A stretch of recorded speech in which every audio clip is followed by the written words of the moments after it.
Célébration ce jeudi de la Journée internationale des casques bleus des Nations Unies. En Haïti, les responsables de la mission onusienne ont organisé plusieurs activités.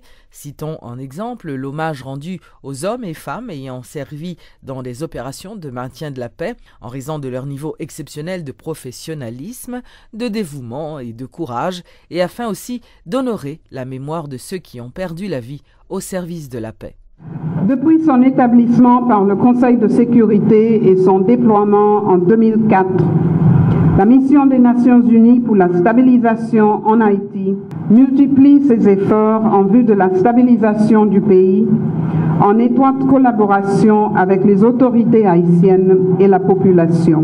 L'engagement des casques bleus ces 10 dernières années aux côtés du peuple haïtien et de ses dirigeants constitue une opportunité singulière d'accompagner une nation fière, résolument engagée dans la construction d'un futur meilleur.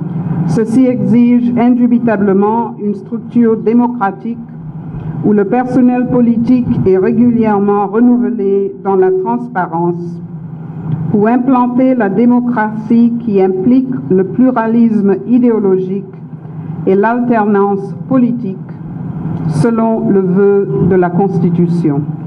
En ce qui concerne les élections, je souhaite à nouveau faire appel aux acteurs politiques haïtiens à tous les niveaux, dans l'intérêt supérieur de la nation, de prendre toutes les mesures nécessaires et de faire les concessions qui s'avèrent essentielles afin d'avancer vers la tenue des élections législatives partielles, municipales et locales, au plus tard le 26 octobre 2014, comme convenu durant l'historique dialogue inter-haïtien. Il est extrêmement important de continuer ce processus de dialogue afin de renforcer la confiance mutuelle et d'assurer que des élections transparentes, crédibles et inclusives se tiennent en 2014. Les Nations Unies réitèrent sa volonté d'accompagner le pays et la population en apportant son appui tant opérationnel que sécuritaire pour le bon déroulement des dites élections. Le ministre de la Communication, Rudy Erivo, presse le sénateur d'ERA de respecter ses engagements. Lors d'une rencontre avec la presse ce jeudi, il a insisté sur l'obligation morale du président du Sénat, Dieussel Simon d'ERA, d'honorer les clauses de l'accord conclu entre l'exécutif, le Parlement et les partis politiques dans le cadre du dialogue interhaïtien.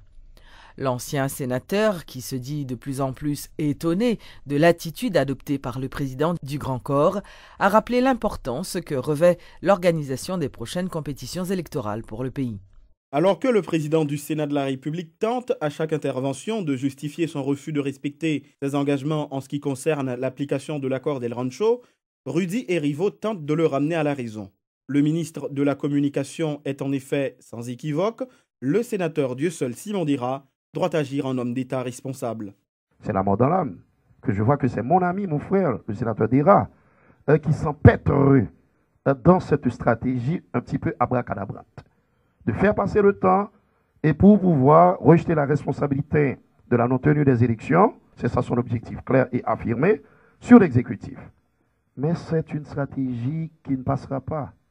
En tant que sénateur qui a donné, en tant que président du Sénat, qui a donné mandat à un collègue pour qu'il puisse signer un accord.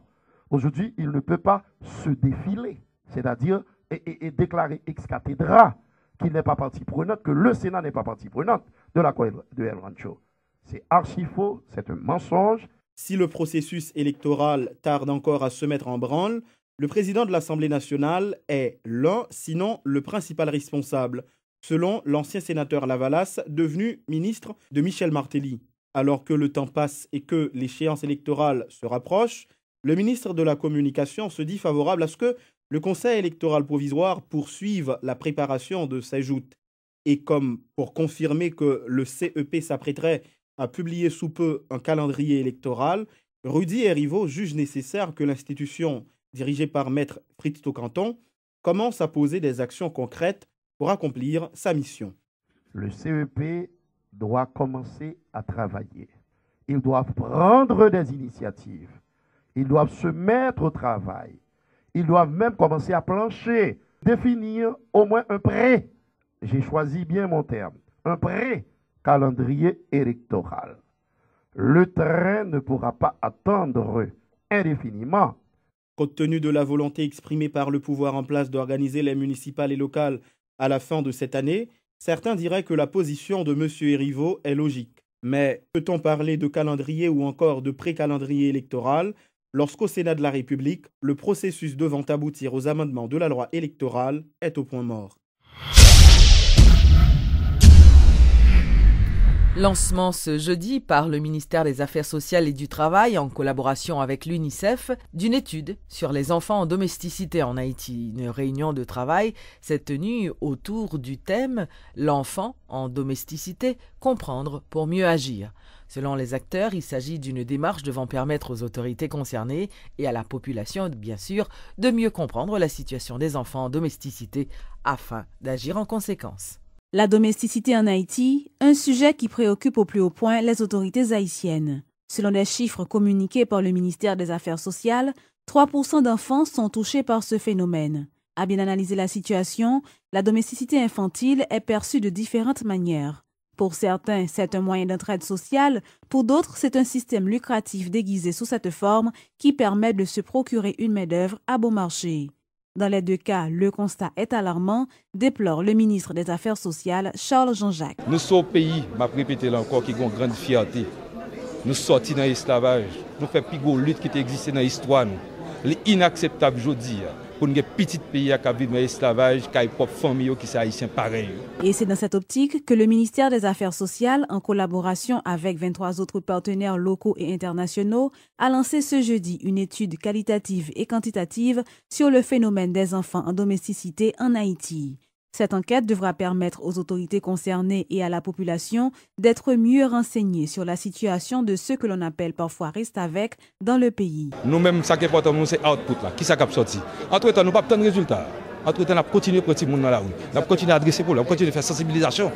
Même si il y a une enquête à même préciser comment pour nous plus efficace. Mais nous continuons à faire ça, nous capable pour nous dire que là, au mal qui était supposé pas exister aujourd'hui. Une fois les données recensées, le gouvernement pourra agir en conséquence. Voilà un engagement du ministère des Affaires sociales et ses différents partenaires. Mais l'autre, si pour évoluer bien, il a besoin de maman, papa. Il a besoin de tout droit qu'il gagne, droit à la santé, à l'éducation, à la mangeaille, à l'équilibre psychologique pour permettre que le vienne aux citoyens demain qui est bon pour tête, qui est bon pour famille et qui est bon pour le pays d'Haïti. Éradiquer totalement la domesticité en Haïti, un projet très ambitieux. Ce phénomène est considéré comme une forme d'esclavage moderne qui perdure malgré l'abolition. Et 210 ans après l'indépendance d'Haïti, on continue d'en parler. Installation ce jeudi de Jean-Marie Vianney Emmanuel Ménard comme nouveau directeur général de l'Office national d'assurance vieillesse, ONA. Monsieur Ménard remplace à ce poste Bernard Desgraffes qui avait remis sa démission. Arrivé à la tête de l'ONA le 28 octobre 2011, Bernard Desgraffes s'était engagé à moderniser cette institution dont la réputation n'inspirait aucune fierté.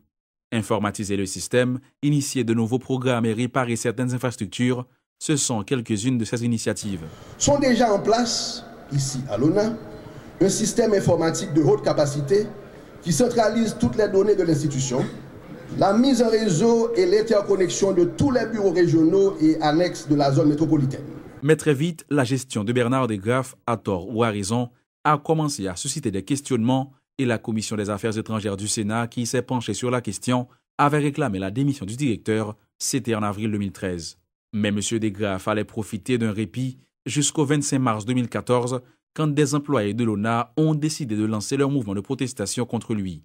Après 2 mois de manifestations quasi quotidiennes et un rapport du chaos demandant sa mise à pied, Bernard Desgraffes avait trouvé une formule pour faire revenir le calme au sein de l'institution qui a finalement rouvert ses portes le 26 mai dernier. Ceci aura été sa dernière action, car un jour après, il remettait sa lettre de démission au président Martelly. Aujourd'hui, alors qu'il tourne le dos à l'ONA, Bernard Desgraffes se dit fier de ses réalisations et formule le vœu qu'elles soient pérennisées. S'il parvient à relever ce défi, ma famille et moi estimerons juste le prix que nous avons payé en souffrances indicibles. Un engagement que veut bien assumer celui qui vient à peine de quitter le Gold Gym de Pétionville et le poste de président de l'ancien appareil électoral, le CTCEP. Jean-Marie Vianney Emmanuel Ménard, qui ne compte plus ses cérémonies d'installation ces dernières années, a tenu des propos destinés à rassurer les employés de l'ONA, sachant qu'ils viennent de connaître des moments difficiles. Je dirigerai avec tout le monde. Il n'y aura pas de chasse aux sorcières. Je ne veux pas de clan de l'administration et ma porte sera ouverte pour tout le monde et tout le monde sera égal devant la loi. Dans cette petite salle locale de l'ONA à Pétionville, les derniers souvenirs de Bernard de Graaf n'ont pas été les meilleurs. S'il a tout fait pour garder son calme au moment de prononcer son discours, les flèches qui venaient de l'assistance ne lui ont pas rendu la tâche facile.